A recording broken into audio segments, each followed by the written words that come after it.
আর guys আমি বাড়িতে যাই দাও ছড়ি নিয়ে চলে আসলাম মাংসটি টুকটুক করবার জন্য। আমরা নিতেছি বাইরে মাংস টুকটুক করবার জন্য। আসসালামু আলাইকুম ভিউয়ার্স, সবাই কেমন আছেন? আলহামদুলিল্লাহ আমি ভালো আছি। তো আপনাদের মাঝে আরেকটি ব্লগ নিয়ে চলে আসলাম। তো ব্লগটি পুরোপুরিভাবে দেখবেন এবং সাথে থাকবেন আর লাইক কমেন্ট শেয়ার করবেন ওরাদুরা। আজকের ব্লগটি করার উদ্দেশ্য হলো আমাদের মসজিদে মাহফিল হালকা ছোটো মোটো একটা আয়োজন করবো মাহফিলের জন্য। তো এর জন্য আমরা চলে আসলাম। আমাকে বললো তুই যে দাও সরি লয়া, তো আমি নিয়ে চলে আসলাম মাংসটি কাটবার জন্য ছোটো ছোটো করে। আর গ্যাস এটি হলো সবটি বিরিয়ানির আয়োজন। আর গ্যাস আমার একজন দিলে পাঠাই দিল ডিক্সি আনবার জন্য। তো আমরা চলে যেতেছি ডিক্সি আনবার জন্য।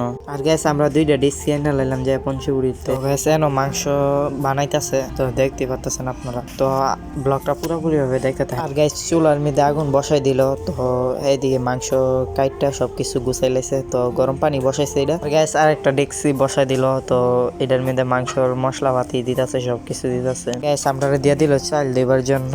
গ্যাস চাইল আমরা দয়া ডাইলা দিলাম ডেক্সির মধ্যে। তো লারা দিতেছে। আর গ্যাস সবকিছু হয়ে গেছে। তো এটার করার উদ্দেশ্য হলো আমার আজকে সব মেরাজ, এর জন্য আয়োজনটা করার উদ্দেশ্য। আর গ্যাস সবটা ভিডিও করতে পারি নাই আমি, তো এর জন্য আপনাদের কাছে সরি আমি। তো আজকের ব্লগটা এখন যেতেই। তো সবাই ভালো থাকবেন, সুস্থ থাকবেন। পরবর্তী ব্লগের জন্য অপেক্ষা করে সবাই আমার ইউটিউব চ্যানেলটা সাবস্ক্রাইব করে দেবেন, ফেসবুক পেজটা ফলো করে দেবেন। আল্লাহ হাফেজ।